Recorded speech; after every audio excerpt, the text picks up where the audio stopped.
आज चाहिँ मेरो तेस्रो दिन। बिहान उठे पानी खाएँ र आज हाम्रो रनिङ भन्दा नि बास्केटबल खेल्न जाने कुरा भएको थियो र बास्केटबल खेल्नलाई म रेडी भएर निस्केँ।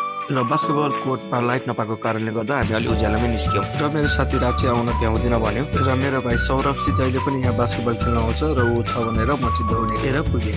र मेरो भाइ खेलिरहेको रहेछ र पछाडि जुम्बा डान्स पनि भइरहेको रहेछ। र मैले मेरो भाइसँग बल मागेर केही समय उठ्दै खेलेँ मजाले। र त्यहाँ पार्कमा चाहिँ यसो वर्कआउट एकदम ठाम पनि रहेछ र म वर्कआउट गरेर हामी खाजा खाएर र म घर पुग्दा त्यसले ओछ्यान मिलाउँदै हुँदो रहेछ। मेरो लागि दुध राख्नु भएको रहेछ र मैले दुध र केरा घुलेर खाएँ।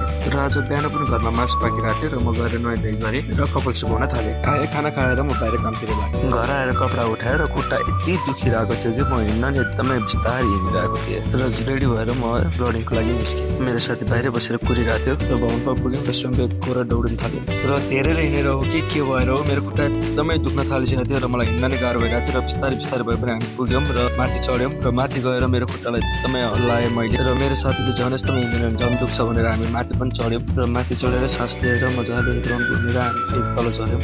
र हामी तल झरेर रातसम्म छुट्यौँ।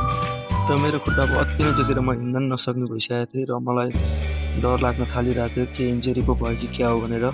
र म घर पुगेँ र मम्मीले खाना बनाउन थाल्नुभयो र म भोक पर्न बसेँ। एक कचौरा तरकारी खाएर खुट्टा दुखेकोमा तेल लगाएर म सुत्न लागेँ। र यो चाहिँ मेरो आजको सेल्फी। Good night.